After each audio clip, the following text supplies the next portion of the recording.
गुरुजी के चरणों में कोटि कोटि प्रणाम। गुरुजी, मेरा सवाल आपसे ये है कि अगर हम स्टैटिस्टिकली देखें तो नॉन वेजिटेरियंस पूरे वर्ल्ड में 95% से 91% हैं, और हम ये कहते हैं कि नॉन वेजिटेरियंस खाने से लोग नर्क में जाते हैं, ये गलत है, उनके साथ गलत होगा, वो गलत कर्म है। तो क्या जो वेजिटेरियंस हैं, जो कि सिर्फ 5% ऑफ द वर्ल्ड पॉपुलेशन है, सिर्फ वही ठीक कर रहे हैं, बाकी सारी दुनिया गलत कर रही है? बहुत अच्छा सवाल।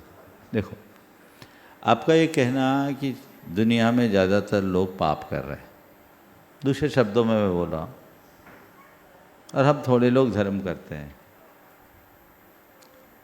तो क्या नरक उन्हीं से भरेगा, ये पूछना चाह रहे हैं ना? और हम लोग नरक जाने से बच जाएंगे, ये आपका कहने का आशय है। देखिए, जो पाप कर रहे हैं उनका पतन पक्का है, और जो धर्म करेंगे उत्थान उनका ही होगा। लेकिन पाप और धर्म का संबंध है खान पान से तो है, पर कोरे खान पान से नहीं। अन्य चीजें भी जुड़ती। जिनका गलत खान पान है और जिनके आचार विचार दोनों विकृत हैं, उनका पतन अवश्यंभावी है, और नरकों में भीड़ लगी है। समझ गए? संख्या वहीं ज़्यादा है, तो निश्चित वे अज्ञानी है, उनका पतन होगा, इसमें संशय नहीं, क्योंकि पाप दिख रहा है। किसी की कराह से हम शांति से नहीं रह सकते। क्रूरता जीवन के लिए अभिशाप है, और मरने के बाद नरक जाने की बात तो दूर की है। क्रूरता अपनाने वालों का जीवन तो जीते जी नरक बनता दिखता है। ये अनुभव में है कि नहीं? हाँ जी, ये है, बट मेरा सवाल ये है कि आ जैसे रहा हूँ, तुम्हारी बात आ रहा हूँ, पूरी बात तुम जिस तरफ मुझे ले जा रहे हो मैं देख रहा हूँ, मैं अपनी बात को ला रहा हूँ, थोड़ा घुमा के ला रहा हूँ। तो वो क्रूरता जिनके जीवन में, उनका जीवन जीते जी नरक है, मरने के बाद तो नरक बनेगा ही। और जिनके जीवन में क्षमता है, धर्म है, करुणा है, उनका जीवन जीते जी स्वर्ग के आनंद से भरा है। और ये अनुभव सिद्ध सत्य है कि नहीं? बोलो।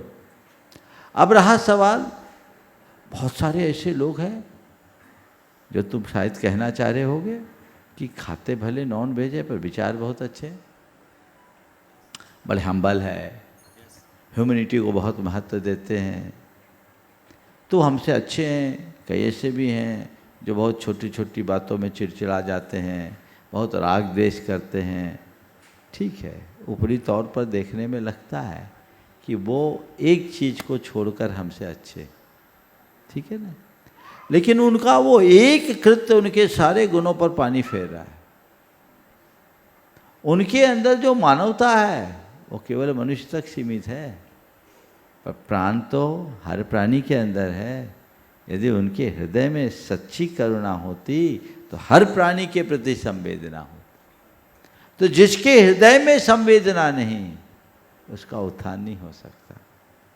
जहाँ तक कोई व्यक्ति सात्विकता के साथ जीवन जी रहा है, उसके बाद भी कुछ स्वभावगत दुर्बलताओं से ग्रसित है, तो भी वो बुरा नहीं है। क्यों?